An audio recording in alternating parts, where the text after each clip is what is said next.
Plénière Salami Lelo, l'Assemblée nationale, contrôle parlementaire, député,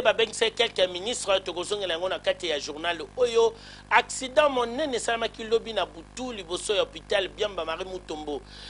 Nakata journal oyo bongozo ba détail nyonso wana boye ba ke biloko e mati cher na ba wenze constat ya lingala facile Kinshasa mbote na bino tozene esengo ya kokuta na bino lisusu na kati ya journal télévision lingala facile oyo na ba sondage ezali ko coiffer 82% par ya marché nyonso ezali na kati ya lingala facile pote musale ezali ko sala mamakasi tokute na bino su mokola lelo esengo zali na mitema nalobaki yango ne bandela journal oyo lelo ba député ba bengisaki quelques ministres na cadre ya contrôle parlementaire.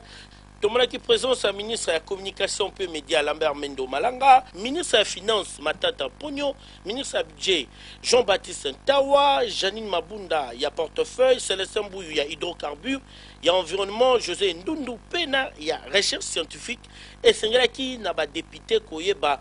tengenin ba ministère wana ezali ko fonctionner un peu ba difficulté na mamakamu nini si basali depuis bazali na exercice ya fonction na bango. Tokozongela yango avec force de détail na ba édition na biso ezali koya. Maman Olive Lembeka Bange, première dame de la République mokola lelo akitaki nkamba Jérusalem mboka esika pakene ko participer na clôture ya jubilé ya maman Mwilu oyo nzoto na ye mokola lelo ekotaki na mausolée e coïncider pe na date d'anniversaire ya liwa na ye na kozonga ndaku alekaki kotala apôtre Bolia na matete ba image tokozongela yango lobi na ba reporter na biso oyo bauti nkamba.